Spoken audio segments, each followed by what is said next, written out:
The Story of an Hour by Kate Chopin.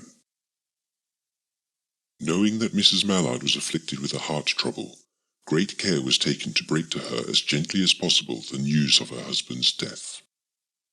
It was her sister Josephine who told her, in broken sentences, veiled hints that revealed in half-concealing. Her husband's friend Richards was there too, near her. It was he who had been in the newspaper office when intelligence of the railroad disaster was received, with Brentley Mallard's name leading the list of killed. He had only taken the time to assure himself of its truth by a second telegram, and had hastened to forestall any less careful, less tender friend in bearing the sad message. She did not hear the story as many women have heard the same, with a paralyzed inability to accept its significance. She wept at once with sudden wild abandonment in her sister's arms. When the storm of grief had spent itself, she went away to her room alone. She would have no one follow her. There stood, facing the open window, a comfortable, roomy armchair. Into this she sank, pressed down by a physical exhaustion that haunted her body and seemed to reach into her soul. She could see in the open square before her house the tops of trees that were all aquiver with the new spring life. The delicious breath of rain was in the air. In the street below, a peddler was crying his wares. The notes of a distant song which someone was singing reached her faintly, and countless sparrows were twittering in the eaves. There were patches of blue sky showing here and there through the clouds that had met and piled one above the other in the west, facing her window. She sat with her head thrown back upon the cushion of the chair, quite motionless, except when a sob came up into her throat and shook her, as a child who has cried itself to sleep continues to sob in its dreams. She was young, with a fair, calm face, whose lines bespoke repression and even a certain strength. But now there was a dull stare in her eyes, whose gaze was fixed away off yonder on one of those patches of blue sky. It was not a glance of reflection, but rather indicated a suspension of intelligent thought.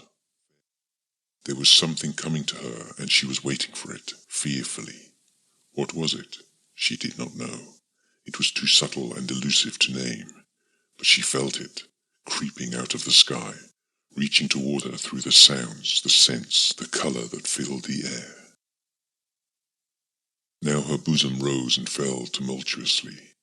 She was beginning to recognize this thing that was approaching to possess her, and she was striving to beat it back with her will, as powerless as her two white slender hands would have been. When she abandoned herself, a little whispered word escaped her slightly parted lips. She said it over and over under her breath. Free, free, free. The vacant stare and the look of terror that had followed it went from her eyes. They stayed keen and bright. Her pulses beat fast, and the coursing blood warmed and relaxed every inch of her body. She did not stop to ask if it were or were not a monstrous joy that held her. A clear and exalted perception enabled her to dismiss the suggestion as trivial. She knew that she would weep again when she saw the kind, tender hands folded in death, the face that had never looked save with love upon her, fixed and grey and dead. But she saw beyond that bitter moment a long procession of years to come that would belong to her absolutely, and she opened and spread her arms out to them in welcome. There would be no one to live for her during those coming years. She would live for herself. There would be no powerful will bending hers in that blind persistence with which men and women believe they have a right to impose a private will upon a fellow creature. A kind intention or a cruel intention made the act seem no less a crime as she looked upon it in that brief moment of illumination. And yet she had loved him, sometimes. Often she had not. What did it matter?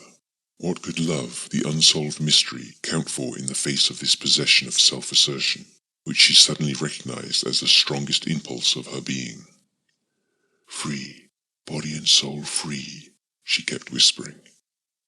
Josephine was kneeling before the closed door with her lips to the keyhole, imploring for admission. Louise, open the door. I beg, open the door. You will make yourself ill. What are you doing, Louise? For heaven's sake, open the door. Go away. I am not making myself ill. No, she was drinking in a very elixir of life through that open window. Her fancy was running riot along those days ahead of her. Spring days and summer days, and all sorts of days that would be her own.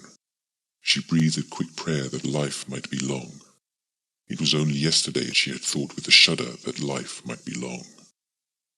She arose at length and opened the door to her sister's importunities.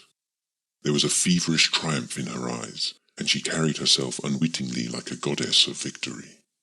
She clasped her sister's waist, and together they descended the stairs.